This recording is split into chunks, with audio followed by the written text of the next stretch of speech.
सच्चिदानंद रूपाय विश्वोत्पत्त्यादि Hathaway तापत्रय विनाशाय श्री कृष्णाय वयं नमः। अब तैत्तिरीय उपनिषद का षष्ठ अनुवाक ब्रह्मानंद वल्ली का छठवां अनुवाक हम लोग सुनने जा रहे हैं। इसकी हेडिंग है ब्रह्म को सत असत जानने वालों का भेद। कुछ ब्रह्म को सत जानते हैं और कुछ असत भी जानते हैं। सत असत जानने वालों के भेद, ब्रह्मज्ञ अब्रह्मज्ञ की ब्रह्म प्राप्ति के विषय में शंका तथा संपूर्ण प्रपंच से ब्रह्म के स्थित होने का निरूपण। असन्नेव सभवति असद ह्योति वेद चेत असद भवेति वेद अस्ति ब्रह्मेति चेद वेद संतमेनं ततो विदुरिति तस्यैष एव शारीरात्माया पूर्वस्य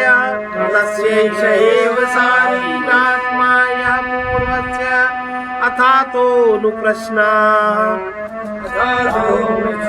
उता विद्वानमु लोकं प्रेत्य कश्चन गच्छति आहो विद्वानमुं लोकं प्रेत्य कश्चित् समश्नुता सोऽकामयत बहुश्याम प्रजायेति सतपोऽतप्यत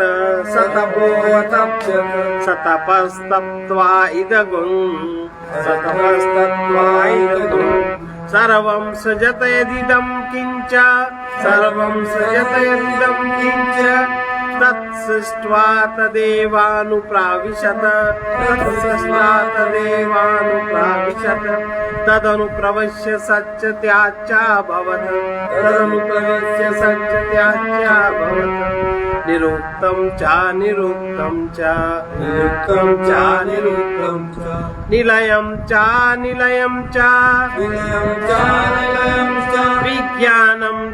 विज्ञानं च सत्यं चानृतं च सत्यं भवत् यदिदं किञ्च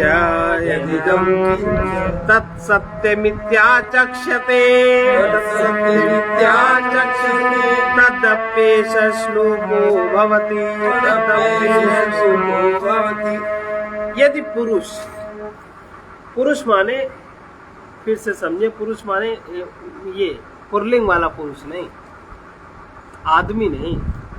पुरुष माने जो जिसमें ब्रह्म तत्व की जिज्ञासा जागृत हो गई है, जो ब्रह्म तत्व को प्राप्त करने के लिए अध्ययन मनन साधना ध्यान समाधि आदि में जो जीव लग गया है, उसको पुरुष है। यदि पुरुष ब्रह्म असत है ऐसा जानता है तो वो स्वयं भी असत हो जाता है। यदि पुरुष ऐसा जानता है कि ब्रह्म असत है तो वो स्वयं भी असत हो जाता है। और यदि ऐसा जानता है कि ब्रह्म है तो ब्रह्मवेत्ता जन उसे सत समझते हैं। उस पूर्व कथित विज्ञान में कोश का यह जो आनंदमय है शरीर स्थित आत्मा है।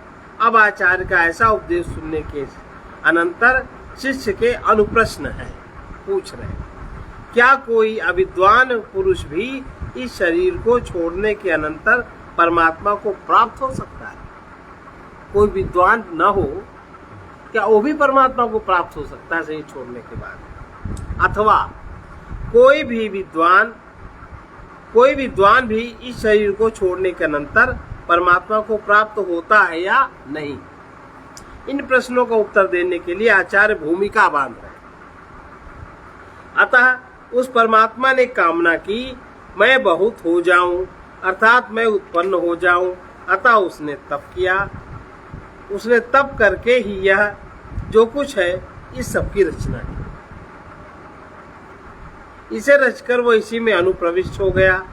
इसमें अनुप्रवेश कर वो सत्य स्वरूप परमात्मा मूर्त अमूर्त देश काल आदि परिच्छिन्न रूप से कहे जाने योग्य ना कहे जाने योग्य, आश्रय अनाश्रय, चेतन अचेतन एवं व्यवहारिक सत्य सत्य रूप हो गया।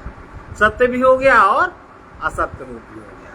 यह जो कुछ है उसे ब्रह्मवेत्ता लोग सत्य नाम से पुकारते हैं। इसके विषय में ही यह श्लोक है।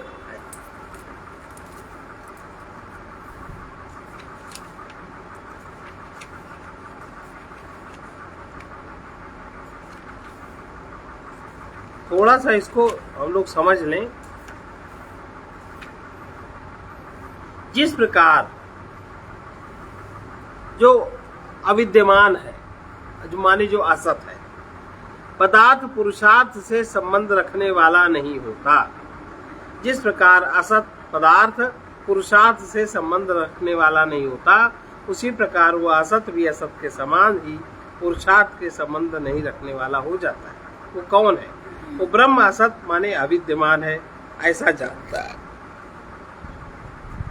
जो अविद्यमान माने अर्थात इसका भाव ये है जो व्यक्ति अपने मन के आधार पर ही चलता है, जिसने अपने मन से ही हर बात मान ली। जैसे हम सामान्य लोग जगत वाले हमारे भगवान भी माने हुए हैं, ईश्वर भी माना हुआ है, तो ये सब असत है कि सत है? असत है ना। हमारी हर चीज मानी हुई है मन के स्तर पर। जहां तक हम वही कह रहे हैं, जिस प्रकार असत माने अविद्यमान पदार्थ पुरुषार्थ से संबंध रखने वाला नहीं होता। हमारे मान लेने में कौन सा पुरुषार्थ है? हमने कोई भी चीज मान ली, कोई पुरुषार्थ नहीं है। क्या पुरुषार्थ किया? असत पुरुषार्थ से संबंध रखने वाला नहीं होता, उसी प्रकार वो असत भी असत के समान पुरुषार्थ से संबंध रखने वाला हो जाता। वो असत माने वो मान्यता भी उसी तरह पुरुषार्थ से संबंध रखने वाली हो, उसके लिए भी कुछ करना नहीं पड़ता। Readymade truth. वो कौन? जो ब्रह्म असत अविद्यमान है। अब हम लोग मन के लेवल पर तो ऐसे चलता है, ऐसा जानता है। चेत शब्द का अर्थ यदि है, यदि वो ऐसा जानता है कि ब्रह्म असत है। इसके विपरीत जो तत्व संपूर्ण विकल्पों का आश्रय है, इसके विपरीत जो सत तत्व है वो संपूर्ण विकल्पों का आश्रय है। सब कुछ उसी में होता है। समस्त प्रवृत्तियों का बीज रूप और संपूर्ण विशेषों से रहित भी है, वही ब्रह्म है। यदि ऐसा कोई जानता है, इसमें यहाँ अविद्यमान नहीं लिखा, यदि ऐसा कोई जान लेता है, जानता है, तो उसे ब्रह्मवेत्ता लोग सद्रूप समझते हैं। इस प्रकार इसका आगे के वाक्य से संबंध है। किंतु जो ब्रह्म के अस्तित्व भाव के विषय में शंका क्यों की जाती है? ब्रह्म का अस्तित्व है कि नहीं है, ऐसी शंका लोग क्यों करते हैं? इस पर हमारा कथन है कि ब्रह्म व्यवहार से परे है। शंका इसलिए होती है कि ब्रह्म हमारे लेन देन वाले व्यवहार में नहीं आता। देखो, 3 प्रकार की सत्ताएं हैं। एक तो प्रतिभासिक सत्ता, जो सत्ता हम लोग स्वप्न में अनुभव करते हैं। एक व्यवहारिक सत्ता, जो ये सत्ता जागृत अवस्था में अनुभव करते हैं। एक पारमार्थिक सत्ता, जो तुरीय अवस्था में। जागृत अवस्था की सत्ता, स्वप्न अवस्था की सत्ता और सुषुप्त के पार तुरीय की सत्ता। तो ब्रह्म व्यवहार से परे है। इसलिए व्यवहार के विषयभूत पदार्थों में ही, जो कि केवल वाणी से उच्चारण किए जाने वाले हैं, अस्तित्व की भावना से भावित हुई बुद्धि उनसे विपरीत व्यवहारातीत पदार्थों में अस्तित्व का अनुभव नहीं करती। जैसे कि जल लाना आदि व्यवहार के विषय रूप उत्पन्न हुआ घट आदि पदार्थ सत और उससे विपरीत बंध्यापुत्र असत होता है। इस प्रकार प्रसिद्ध है, उसी प्रकार उसकी समानता के कारण यहाँ भी ब्रह्म के अविद्यमानत्व के विषय में शंका हो सकती है। इसीलिए कहा कि ब्रह्म है, ऐसा जो जानता है क्या है। किंतु वो ब्रह्म है ऐसा जानने वाले पुरुष को क्या फल मिलता है? ब्रह्म को जो जान लेता है, केवल जो परोक्ष रूप से ही जान लेता है, बुद्धि से ही केवल जो जान लेता है, उसको अनुभव ना भी हो तो उसको क्या फल मिलता है? इस पर कहते हैं ब्रह्मवेत्ता लोग इस प्रकार जानने वाले पुरुष को सत्य विद्यमान अर्थात ब्रह्म रूप से परमार्थ सत्स्वरूप को प्राप्त हुआ समझने लगते हैं। तात्पर्य यह है, अब जैसे सत्स्वरूप प्राप्त हुआ समझने लगते, अभी वो जानता है ब्रह्म, बुद्धि से ही जानता है। जैसे गुरु पूर्णिमा है, अब हर व्यक्ति चाहे कोई पढ़ा रहा हो, चाहे कोई कुछ बता रहा हो, चाहे कोई कथा कर रहा, चाहे कोई प्रवचन कर रहा, हर व्यक्ति जो उसके आसपास है अपने को गुरु समझ कर ही कल के दिन उसकी सब पूजा अर्चना करते हैं। विद्यालयों में भी करते हैं, इधर भी करते हैं, उधर भी करते हैं। हालांकि गुरु तो सब नहीं है, गुरु का स्तर फर्क है और अध्यापक का स्तर फर्क है, शिक्षक का स्तर फर्क है, आरंभिक शिक्षक का स्तर फर्क है, आचार्य का स्तर फर्क है। और कल कही जाती है क्या? गुरु पूर्णिमा। तो लेकिन उस गुरु तत्व में ही ये सब अस्तित्ववान हो रहे हैं। गुरु तत्व से कोई परोक्ष, कोई प्रत्यक्ष, कोई कैसे, इसलिए सबकी पूजा का विधान समाज में बना है। ब्रह्म रूप से परमार्थ स्वरूप प्राप्त हुआ समझते हैं। तात्पर्य इस कारण से ब्रह्म के अस्तित्व को जानने के लिए वो दूसरों के लिए ब्रह्म के समान जानने योग्य हो जाता है। अथवा जो पुरुष ब्रह्म नहीं है ऐसा मानता है, वो अश्रद्धालु होने के कारण वर्णाश्रम व्यवस्था रूप सारे ही शुभ मार्ग का असत्य प्रतिपादन करता है। जो ब्रह्म नहीं है ऐसा मानता है, वो अश्रद्धालु होने के कारण उसको श्रद्धा जागृति नहीं हुई। श्रद्धा सत्यम आप्यते, श्रद्धा के द्वारा ही सत्य का बोध होता है। अगर श्रद्धा नहीं और आस्था के द्वारा सत्य का ज्ञान होता है। आस्था होती है बुद्धि से और श्रद्धा होती है हृदय से। इस श्रद्धा द्वारा सत्य का बोध होता है और आस्था द्वारा सत्य का ज्ञान होता है। तो जिसमें न बोध है, न ज्ञान है, न जिसको आस्था है, न श्रद्धा है, वो केवल मानता है। वही लिखा है,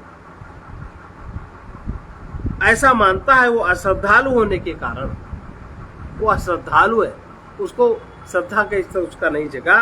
वर्णाश्रम आदि व्यवस्था रूप सारे शुभ मार्ग का, जो शुभ मार्ग है, जो शुभ की ओर जाने वाला मार्ग है, जो वर्णाश्रम व्यवस्था है, वो आपको शुभ की ओर ले जाती है। अगर आप में शारीरिक शक्ति की प्रधानता है तो आप जिस प्रकार की सेवा की योग्यता है आप सेवा करिए। अगर आप में वासना की प्रबलता है तो आप किसी की पूर्ति करिए, किसी की निवृत्ति करिए। अगर आपको सुरक्षा संरक्षण की शक्ति की ज़्यादा बहुलता है, आप खुद की रक्षा करिए, दूसरों से समाज को बचाइए। अगर आपकी बुद्धि ज़्यादा प्रबल है तो आप मन का शमन करिए, दमन करिए इंद्रियों का, और अपने को सत्य का उद्घाटन अपने आप में करिए। तो ये तो शुभ मार्ग हुआ ना।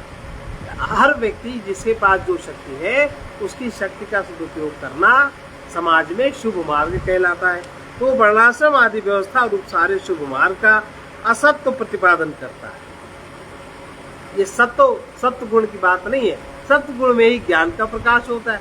सत्य गुण में ही पता लगता है कि ब्रह्म क्या है, ईश्वर क्या है, जीव क्या है, क्योंकि वो भी ब्रह्म की प्राप्ति के लिए ही है। अतः वो नास्तिक लोक में असत, ऐसे नास्तिक को असाधु कहा जाता है। इसके विपरीत जो पुरुष ब्रह्म है ऐसा जानता है वो सत्य है, क्योंकि वह उस ब्रह्म की प्राप्ति हेतुभूत वर्णाश्रम आदि के व्यवस्था रूप सन्मार्ग को श्रद्धा पूर्वक ठीक ठीक जानता है। इसलिए साधु लोग उसे सत्य यानी शुभ मार्ग में स्थित जानते हैं। अतः ब्रह्म है ऐसा ही जानना चाहिए, ब्रह्म नहीं है ऐसा मानना नहीं चाहिए। उस विज्ञानमय का यही शरीर विज्ञानमय, विज्ञानमय कोश में सत्य का बोध जागृत होता है। सत्य की जानकारी जिस स्तर पर होती है वो विज्ञानमय कोश है। जब आपका मनोमय कोश निर्मल होता है, प्राण में कोश निर्मल होता है और विज्ञान में कोश निर्मल होता है, तो विज्ञान में कोश में सत्य प्रकट होता है। बुद्धि में, बुद्धि से आपको परोक्ष ज्ञान होता है। विज्ञानमय का यही शरीर विज्ञानमय शरीर रहने वाला आत्मा है। वो कौन? ये जो आनंदमय है, आनंदमय कोश, विज्ञानमय कोश के अंतर्वर्ती, उसके अंदर रहता है। उसके नास्तित्व में तो कुछ भी शंका नहीं है। इसमें कि आनंदमय कोश का अस्तित्व नहीं है, इसमें कोई भी शंका नहीं है, और विज्ञानमय कोश नहीं है, इसकी भी कोई शंका नहीं है। किंतु ब्रह्म संपूर्ण विशेषणों से रहित है। न वो आनंदमय है, न वो विज्ञानमय है, न वो मनोमय है, न वो प्राणमय है, न वो अन्नमय है। तो वो सब कुछ है, नहीं है तो वो कुछ भी नहीं। इसलिए उसके अस्तित्व के अभाव में शंका होना उचित है। इसके सिवा ब्रह्म ही सबके साथ समानता होने के कारण ऐसी शंका हो सकती है, क्योंकि ऐसी बात है। इसलिए अब इसके अनंतर श्रवण करने वाले शिष्य के अनुप्रश्न है। आचार्य की उक्ति के पश्चात किए जाने वाले प्रश्न अनुप्रश्न है शिष्य के। आकाशादि का कारण होने से ब्रह्म विद्वान और अविद्वान दोनों ही के लिए समान है। इसलिए अविद्वान को भी ब्रह्म की प्राप्ति होती है, ऐसी आशंका की जाती है। क्या कोई अविद्वान पुरुष भी इस शरीर को छोड़ने के बाद इस लोक अर्थात परमात्मा को प्राप्त होता है अथवा नहीं? यह इसके साथ दूसरे प्रश्न का भी को भी समझना चाहिए कि ब्रह्म सबका साधारण कारण है। तब भी यदि अविद्वान उसे प्राप्त नहीं होता तो विद्वान के भी ब्रह्म को न प्राप्त होने की आशंका होती है। जब ब्रह्म समान है तो समान रूप से सबको प्राप्त हो जाना चाहिए। अतः उसके उद्देश्य से पूछा गया, क्या विद्वान भी ब्रह्म को प्राप्त होते हैं इत्यादि। क्या कोई विद्वान ब्रह्मवेत्ता भी इस शरीर को छोड़कर इस लोक को प्राप्त कर लेता है? यहाँ जो कहा गया है कि फिर विद्वान इस लोक को प्राप्त होता है अथवा विद्वान के समान विद्वान भी उसे प्राप्त नहीं होता। एक अन्य प्रश्न है। विद्वान अथवा विद्वान के संबंधित दो ही प्रश्न हैं। इनकी सामर्थ्य से एक प्राप्त प्रश्न की अपेक्षा दूसरा बहुवचन हो गया।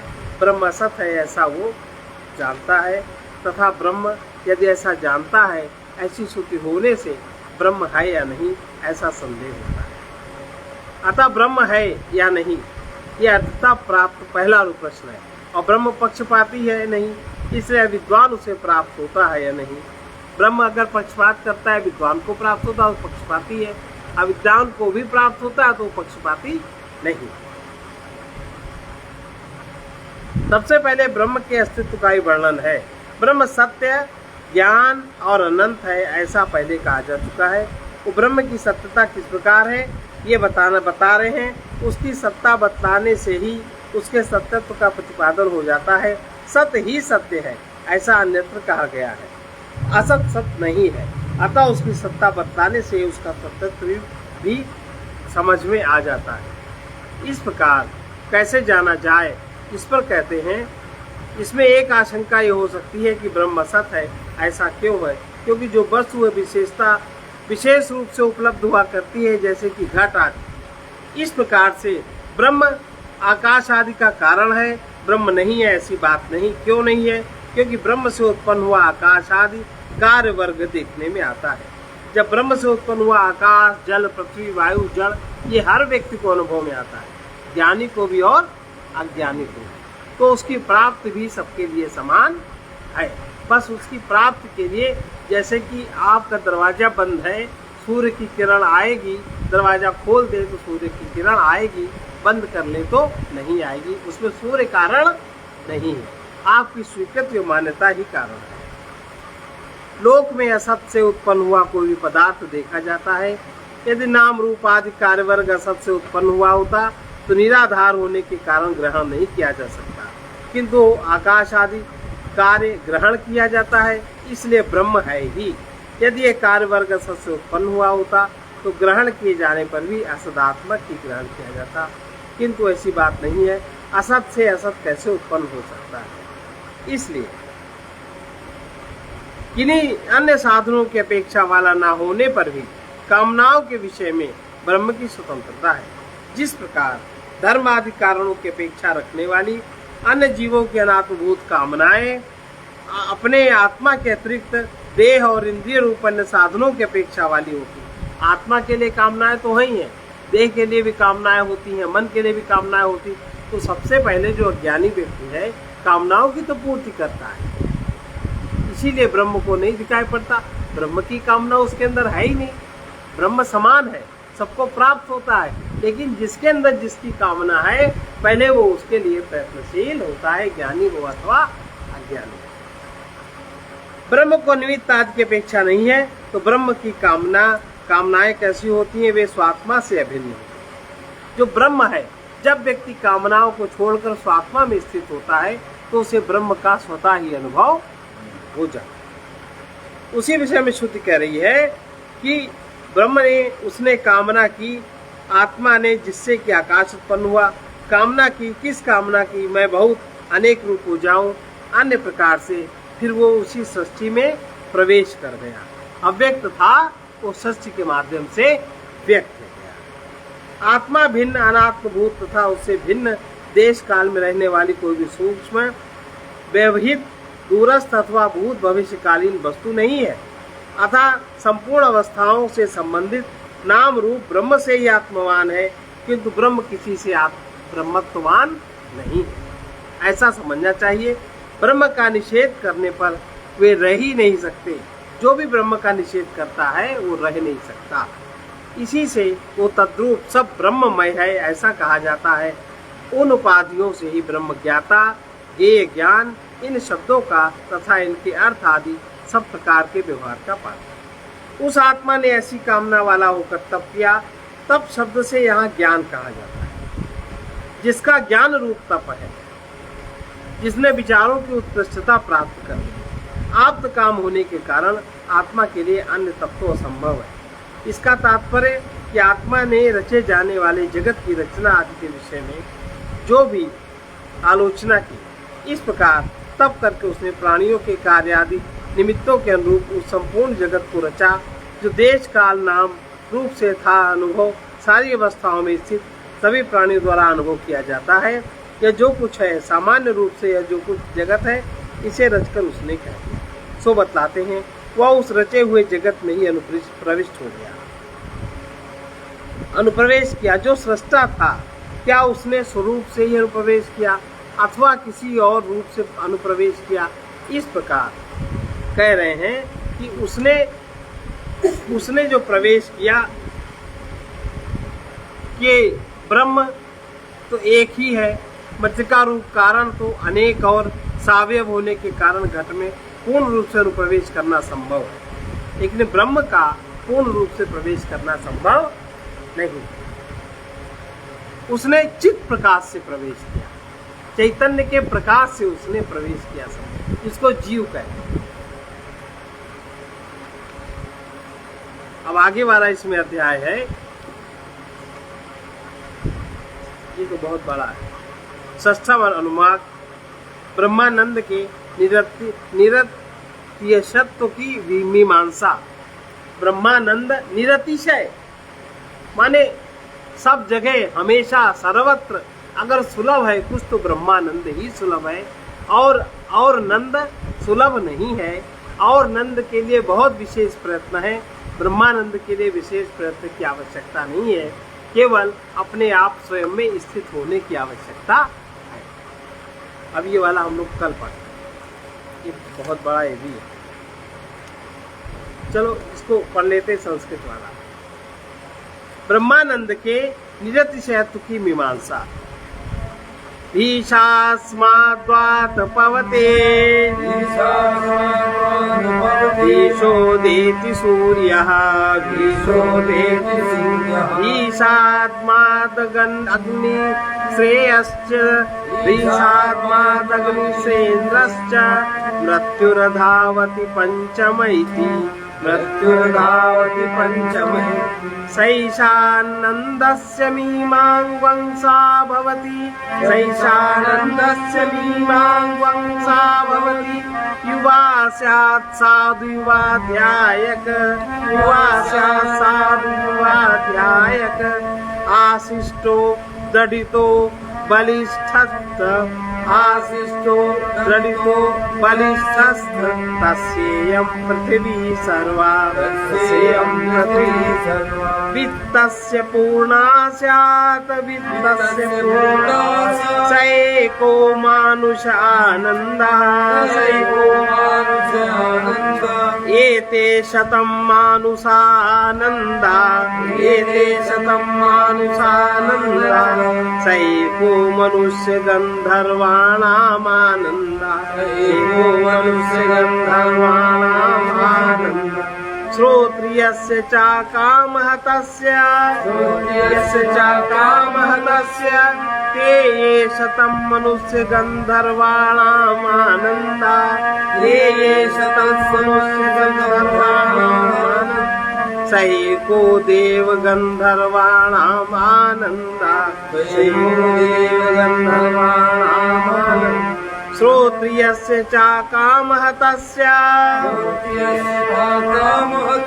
ते शतं देव गन्धर्वाणामानन्दा ते शतं देव गन्धर्वाणामानन्दा सैकः पितॄणां चिरलोकलोकानामानन्दा सैकः पितॄणां चिरलोकलोकानामानन्दा श्रोत्रियस्य च कामः तस्य ते शतं पितॄणां चिरलोकलोकानामानन्दा ते शतं पितॄणां चिरलोकलोकानामानन्दा सैकजानजनानां देवानन्दा सैकजानजनानां देवानामानन्दा श्रोत्रियस्य च कामः तस्य ते शतं जाना देवानामानन्दा ते शतं जाना देवानामानन्दा सैकः कर्म देवानां सैकः कर्म देवानामानन्दा देवानामानन्दा ये कर्मणा देवान् पियन्ति ये कर्मणा देवान् पियन्ति श्रोत्रियस्य च कामः तस्य श्रोत्रियस्य च कामः तस्य ते शतं कर्म देवानां ते शतं कर्म देवानामानन्दा देवानामानन्दा सैको देवानामानन्दः सैको देवानामानन्दः श्रोत्रियस्य च कामः तस्य श्रोत्रियस्य च कामः तस्य ते शतं देवानामानन्दा ते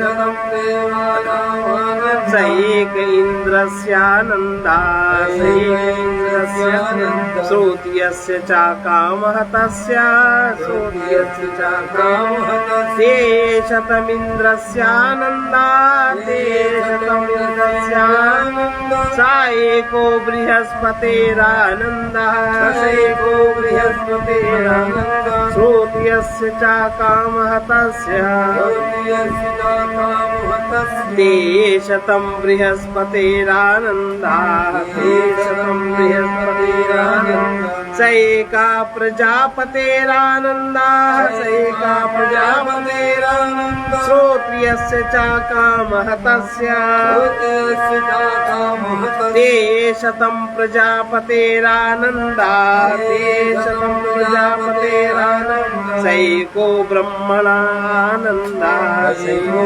ब्रह्मणानन्दा श्रोत्रियस्य च कामः तस्य श्रोत्रियस्य च कामः मतलब एक से एक ऊपर आनंद जो ऊपर के लोक वाले लोग हैं उनका आनंद एक से एक ऊपर है, लेकिन सबसे श्रेष्ठ सबसे उत्तम आनंद ब्रह्मानंद आनंद उसको बताया।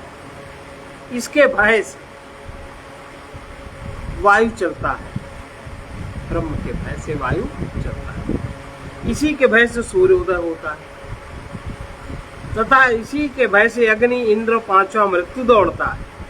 अब यह ब्रह्म इस ब्रह्म के आनंद की मीमांसा है।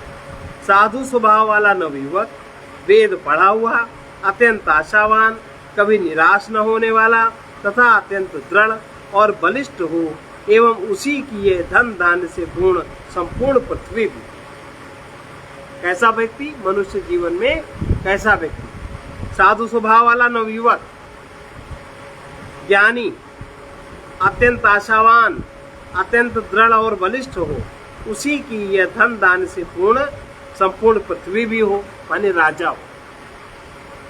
उसका जो आनंद है वो एक मानुष आनंद है।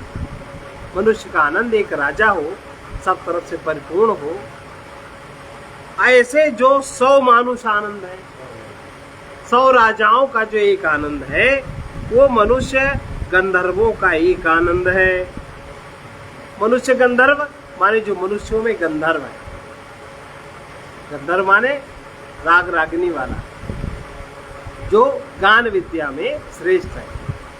ऐसे वही मनुष्य गंधर्वों का एक आनंद है, तथा वो ऐसे जो 100 मनुष्य आनंद है, वही मनुष्य गंधर्वों का एक आनंद है। तथा वो अकामहत है, जो कामना से पीड़ित नहीं है। उस श्रोत्री को भी प्राप्त है मनुष्य गंधर्वों के जो 100 आनंद है। मनुष्य गंधर्व 100 आनंद, जो एक मनुष्य गंधर्व को वैसे 100 आनंद प्राप्त हो, वही देव गंधर्वों का एक आनंद है। देवताओं में जो गंधर्व है उसका वो एक आनंद है। और वो अकामहत श्रोत्रिय को भी प्राप्त है। देव गंधर्वों के जो 100 आनंद है, वही नित्य लोक में रहने वाले पितृगण का एक आनंद है। और वो अकामहत माने कामनाओं से रहित श्रोत्रियों को भी प्राप्त है। वो श्रोत्रियों को वही आनंद प्राप्त है। चिरलोक निवासी पितृगण के जो 100 आनंद है, वही आजानज देवताओं का एक आनंद है। और वो एक आनंद अकामहत श्रोत्रियों को भी प्राप्त है। श्रोत्रिय ब्रह्मनिष्ठ कहे जाते हैं ना। आजानज देवताओं के जो 100 आनंद है, वही कर्मदेव देवताओं का, जो कि अग्निहोत्रादि कर्म करके देवत्व को प्राप्त होते हैं, एक आनंद है। और वो अकामहत श्रोत्री को भी प्राप्त है। कर्मदेव देवताओं के जो 100 आनंद है, वही देवताओं का एक आनंद है। और वो अकामहत श्रोत्रियों को भी प्राप्त है। देवताओं के जो 100 आनंद है, वही इंद्र का एक आनंद है, तथा वो अकामहत श्रोत्री को भी प्राप्त है। इंद्र के जो 100 आनंद है, वही बृहस्पति का एक आनंद है, वो अकामहत श्रोत्रियों को भी प्राप्त है। माने जो कामना रहित है और जो ज्ञानी है, कामना रहित जो ज्ञानी है, इन सबके आनंद उसको प्राप्त है। कामना रहित हो जाए, ज्ञानी हो जाए, श्रोत्री हो जाए, ब्रह्मनिष्ठ ना हो, तो भी ये आनंद उसको भी प्राप्त है। बृहस्पति के जो 100 आनंद है, वही प्रजापति का एक आनंद है। और वो अकामहत श्रोत्री को भी प्राप्त है। प्रजापति के जो 100 आनंद है, वही ब्रह्मा का एक आनंद है। और वो अकामहत श्रोत्री को भी प्राप्त है। जो अकाम पुरुष है, श्रोत्री है, माने ज्ञानी जन, आस्थावान है, उनको ये सब आनंद प्राप्त है। तभी तो उनकी कामनाएं चली गई, तभी उनमें कोई कामना नहीं रह गई। अब आगे हम लोग करें।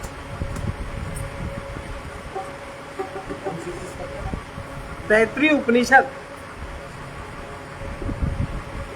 ब्रह्मानंदम परम सुखम, श्लोक आता है ना, ब्रह्मानंदम परम सुखम, तो इसी के साथ आनंद है। जो श्रोत्री ब्रह्मनिष्ठ है, वो ब्रह्मनिष्ठ है। ब्रह्मानंद में जो मग्न है गुरुदेव, ब्रह्मानंदम परम सुखदम केवलम ज्ञान मूर्ति द्वंद्वातीतम गगन सदृशम तत्त्वमस्यादि लक्ष्यम एकम नित्यम विमलमचलम सर्वधी साक्षी भूतम और भावातीतम त्रिगुण रहितम सद्गुरु तन्मे।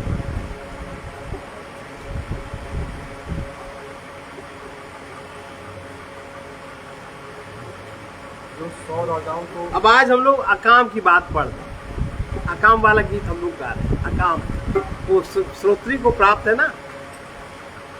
जिसे जाना है भव से पार सुख चाहत, जिसे जाना है भव से पार सुख चाहत। देखो ये सब जितने भी क्षेत्रीय आनंद हम लोगों ने अभी सुने, इंद्र बृहस्पति देव, सब भाव है। सब भाव क्योंकि सबका नाश होगा, एक से एक श्रेष्ठ है, सब भाव है। तो इस भाव से ही जो पार हो जाए, असत से ही जो पार हो जाए। भाई जो 7 लोग ऊपर है, 7 लोग नीचे है, सब है तो विनाशी, तो भाव है कि नहीं। और उसमें सबसे क्षणिक भाव ये है, सबसे कम समय वाला मृत्युलोक है ये। इसे जाना है भव से पार, सुख की चाहत, इसे जाना है भव से पार, सुख की चाहत। ज्ञानियों का यही है विचार, सुख की चाहत। ज्ञानियों का यही है विचार। देख लो चाहने किसको नहीं नचाया है, देख लो चाहने किसको नहीं नचाया है। चाह की पूर्ति में कुछ हाथ नहीं आया है, चाह की पूर्ति में कुछ हाथ नहीं आया है। जिसे सुख मानते हो वो तो सुख की छाया है, जिसे सुख मानते हो वो तो सुख की छाया है। प्रतीत होती है मिलती नहीं ये माया है, प्रतीत होती है मिलती नहीं माया है। मिट जाएंगे सारे विकार, सुख चाहत। मिट जाएंगे सारे विकार, सुख की चाहत। ज्ञानियों का यही है विचार, सुख की चाहत।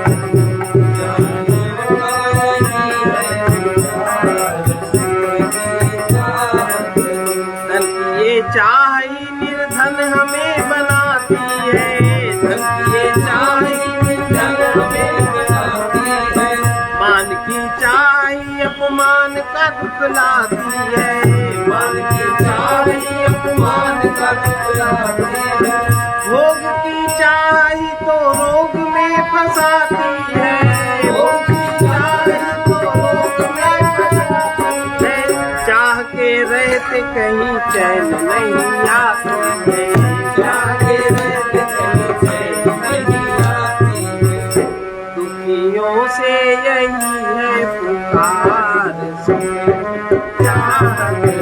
दुखियों से यही है पुकार, सुख की चाहत। मिट जाएंगे सारे विकार, सुख की चाहत। मिट जाएंगे सारे विकार, सुख की चाहत। चाह मिट जाए तो सब दुख मिटे जीवन के, चाह मिट जाए तो सब दुख मिटे जीवन के। चाह मिट जाए तो चिंता न रहे कुछ मन में, चाह मिट जाए तो चिंता न रहे कुछ मन में। चाह मिटते ही चित्त लय हो सत्य चित धन में, चाह मिटते ही चित्त लय हो सत्य चित धन में। चाह के रहते शांति मिलती नहीं घर बन में, चाह के रहते शांति मिलती नहीं घर बन में। यदि करना है प्रभु से प्यार, सुख की चाहत। यदि करना है प्रभु से प्यार, सुख की चाहत। दुखियों से यही है पुकार, सुख की चाहत। दुखियों से यही है पुकार, सुख की चाहत। इसे जाना है भव से पार, सुख की चाहत। इसे जाना है भव से पार, सुख की चाहत। चाह के पीछे जीव सदा भार ढोता है, चाह के पीछे जीव सदा भार ढोता है। चाह पूरी नहीं होती है तभी रोता है, चाह पूरी नहीं होती है तभी रोता है। चाह रहते भला निश्चिंत कौन सोता है, चाह रहते भला निश्चिंत कौन सोता है। चाह को छोड़ दे बस वही मुक्त होता है, चाह को छोड़ दे बस वही मुक्त होता है। खुला सबके लिए ये द्वार, चाहत। खुला सबके लिए यही द्वार, सुख की चाहत। ज्ञानियों का यही है विचार, सुख की चाहत। ज्ञानियों का यही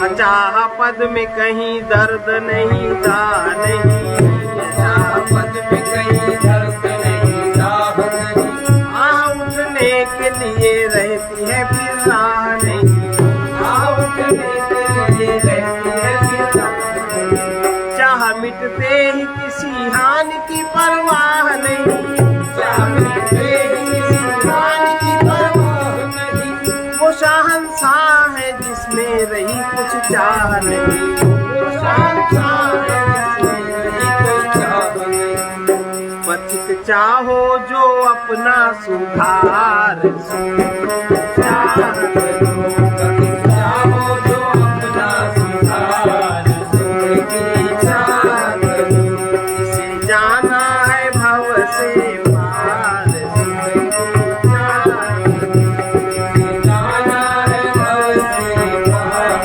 जिंदगी चाह करो, ज्ञानियों का यही है विचार, जिंदगी चाह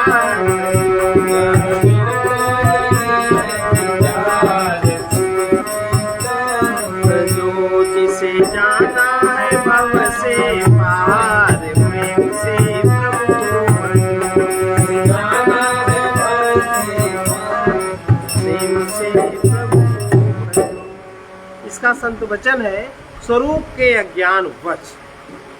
स्वरूप के अज्ञानवश माने हम अपने आप को नहीं जानते। इसी अज्ञान, यही अज्ञान कारण है कि हम अपने आप को नहीं जानते। स्वरूप के अज्ञानवश अपने से भिन्न जो कुछ है उसमें हम सुख मान लेते हैं। अपने आप को न जानने के कारण अपने से भिन्न पदार्थ में हमने सुख मान लिया है। यथार्थ बात उसमें सुख है नहीं। तो स्वरूप के अज्ञानवश हमने अपने से भिन्न जो कुछ है उसमें सुख मानने के कारण उसकी चाह उत्पन्न होती है कि उससे हमें सुख वो मिल जाएगा तो हमें सुख मिलेगा। जब तक सुख के अंत में पूर्ण दुख नहीं होता तब तक चाह उठ गई और चल दिए। कितने जन्म बीते, अब कब ये चीज कब शांत होगी? जब तक सुख के अंत में पूर्ण दुख नहीं होता, दुख पूरा नहीं, तब तक सुख की चाह का त्याग नहीं होता। त्याग की कसौटी है कि दुख आपका पूरा हो जाए। इतना दुख हो कि दुख के लिए जगह ही न बचे। जब दुख के लिए जगह मतलब कहीं न कहीं सुख का रस मिलता रहता है, वो वही दुख की जगह। और पूरा ऐसा दुख हो जाए कि कुछ न बचे, तब दुख पूर्ण हुआ। बहुत कठिन शर्त है। तब तक सुख की चाह का त्याग नहीं होता। जिसे आनंद स्वरूप का, जिसे आनंद का अनुभव होता है, जिसे स्वरूप का अनुभव होता है, वही सुख की चाह त्याग देता है। उसकी चाह छूट जाती है। जो पा जाता है वही संसार में मिलने वाली सुख की चाह को छोड़ देता है। उसकी चाह अपने आप छूट जाती है। सर्वे भवन्तु सुखिनः, सर्वे सन्तु निरामयाः, सर्वे भद्राणि पश्यन्तु, मा कश्चित् दुःखभाग् भवेत्। कृष्णाय वासुदेवाय हरे परमात्मने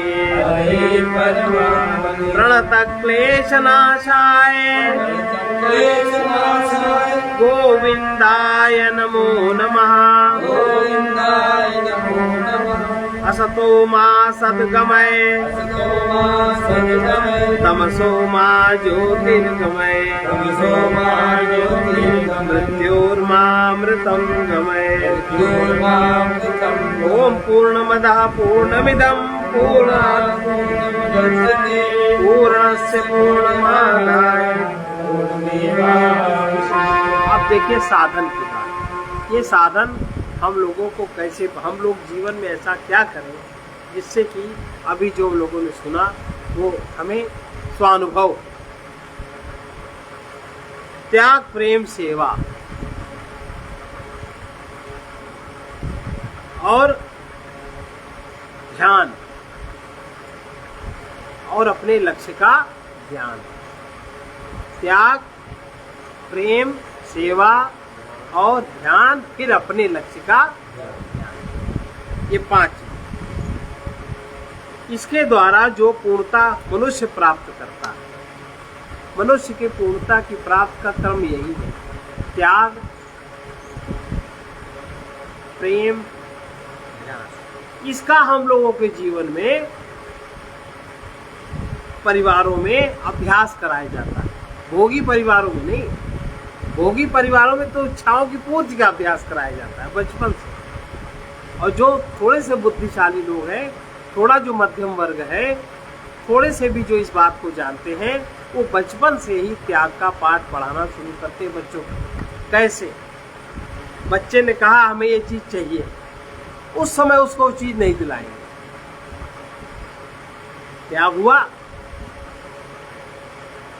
बच्चे की इच्छा की त्याग हुई।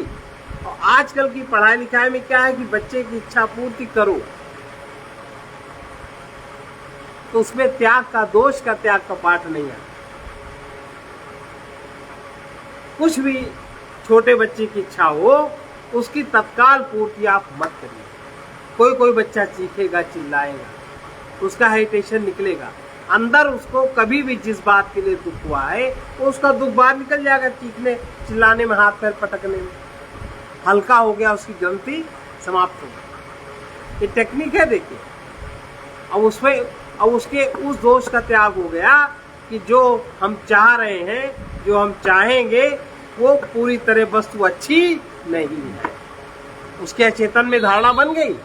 अब जिंदगी में कभी वो बच्चा उस तरह की जिद नहीं करेगा। एक दोष उसका झड़ा, लेकिन आजकल माता पिता इस विधि को नहीं जानते।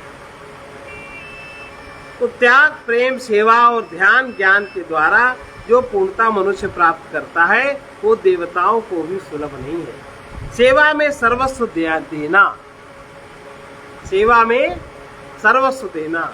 अब सर्वस्व क्या है? सर्वस्व हमारा अहंकार है। सर्वस्व क्या है? हमारा अहंकार तो है। अहंकार के पीछे जरा सा नाराज हो जाए, जरा गुस्सा, सारा का केंद्र अहंकार है। तो सेवा में सर्वस्व देने क्या मतलब है? अहंकार को देना, अहंकार को नीचे करके रखना, और जिसकी सेवा कर रहे हैं उसकी बात मानना, हो गया सर्वस्व का दान। जिसकी सेवा कर रहे हैं उसकी बात माने, तो हमारे अहंकार की प्रतिष्ठा कम हुई ना। हमें पता चला कि जो अहंकार का, जो हमें बिंद लिए घूमते हैं, तो कोई सही बढ़िया बात नहीं, सुखदाई, इसमें केवल अकड़ और ऐठन है। समझ में बात आ जाती। सेवा में सर्वस्व देना, और जो सेवा में सर्वस्व दे देता है, अहंकार समर्पित कर देता है, वो अर्थात वो आत्मबोध में स्थिर हो जाता है। सब कुछ पाने का मतलब है आत्मबोध की स्थिति बनना। फिर ज्ञान में देखना आ जाता है। हमारा लक्ष्य क्या है? लक्ष्य की ओर हम अग्रसर होने लगते हैं और ध्यान में हम स्थिर हो जाते हैं। यही सत्य ये है, ज्ञान में देखना है, ध्यान में होना है, प्रेम में रहना है। जो अपने अति निकटतम है, उसमें अपने को देखते रहना ध्यान है। जिसमें हम हैं, उसकी निरंतर अनुभूति रखना ध्यान है।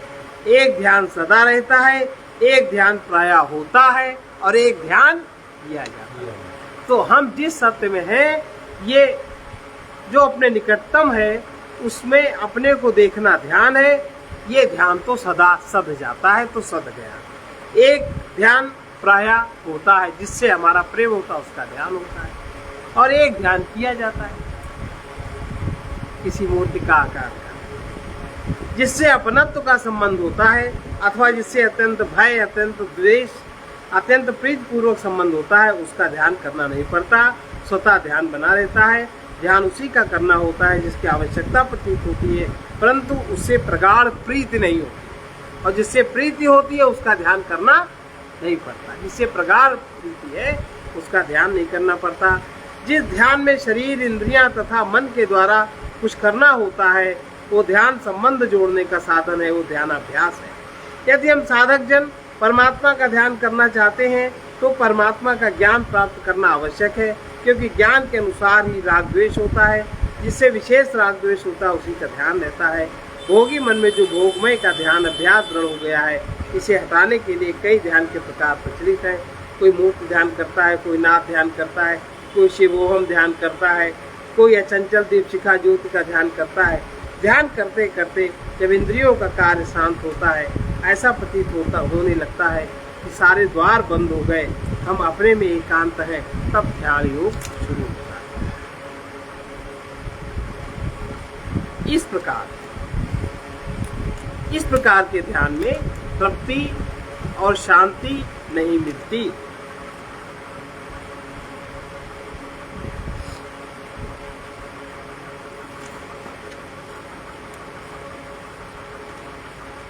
जिस प्रकार जब तक साधक के अन्नमय शरीर, अन्नमय कोश में माने शरीर है, ध्यान की स्थिरता क्यों नहीं होती? जब तक अन्नमय कोश में तमोगुण अधिक रहता है, तब तक साधनाभ्यास में आलस्य अधिक रहता है, तंद्रा होती है। और जब रजोगुण की प्रबलता रहती है, तब कुछ न कुछ करने की उमंग स्थिर नहीं होने देती। ये भी कर ले, ये भी कर ले, ये भी कर ले, ये भी कर ले। रजोगुण वाला साधक पहले ध्यान समाधि में स्थिर होगा, सतोगुण वाला साधक पहले ध्यान समाधि में स्थिर होगा, उसके बाद वो अन्य क्रिया करेगा। और तमोगुण वाला साधक निद्रा के बाद किसी क्रिया में कूदेगा, उसके बाद ध्यान समाधि का अनुभव करेगा। इस तरह पता लगता है कौन सा गुण वाला प्रधान है। रजोगुण की प्रबलता रहती है, तब तक कुछ न कुछ करने की उमंग स्थिर नहीं होने देती। सात्विक आहार के सेवन से जब सतोगुण की प्रधानता होती है, तब आसन में दृढ़ता आती है। प्राणमय कोश में जब तक तमोगुण की अधिकता रहती है, तब तक योगाभ्यास और धारणा द्वारा अंतर में चक्रों का दर्शन नहीं होता, मतलब अंतर स्थिति, अंतर ध्यान नहीं बढ़ता। अशुद्ध तमोगुणी भोजन से, कामोपभोग से, ईर्ष्या द्वेष क्रोध से प्राणमय कोश मलिन रहता है। जहां उज्जवल पारदर्शिता होने के स्थान में कालिमा रहा करती है, इसलिए आंख बंद करने पर हमें कुछ नहीं दिखता। ये प्राणमय कोश में तमोगुण की अधिकता है। अंतर्दर्शन के लिए प्राणमय कोश का स्वच्छ होना, निर्मल होना आवश्यक है। इंद्रिय संयम, सात्विक आहार, प्राणायाम प्राणमय कोश को शीघ्र ही निर्मल कर देते। अनेकों साधक, अनेकों इस तरह का अभ्यास करने वालों का सूक्ष्म देह में प्रवेश ही नहीं होता, क्योंकि अभी स्थूल शरीर में ही जो क्रिया करनी चाहिए वही उनकी पूरी नहीं, प्राणमय कोश तक गति नहीं होती। कितने ही वर्षों तक ध्यानाभ्यास करते रहते हैं, किंतु सूक्ष्म देह में प्रवेश नहीं होता, प्राणों का वशीकरण नहीं होता। इस प्रकार बहुत सारी चीजें हैं। इसकी सिद्धि के लिए हमें अन्नमय कोश, प्राणमय कोश, मनोमय कोश, विज्ञानमय कोश, आनंदमय कोश, इनकी सबकी शुद्धि का विचार, ध्यान करना चाहिए, समझना चाहिए इन बातों को, तभी ध्यान का पथ आगे बढ़ता है, नहीं तो नहीं। आज इतना है।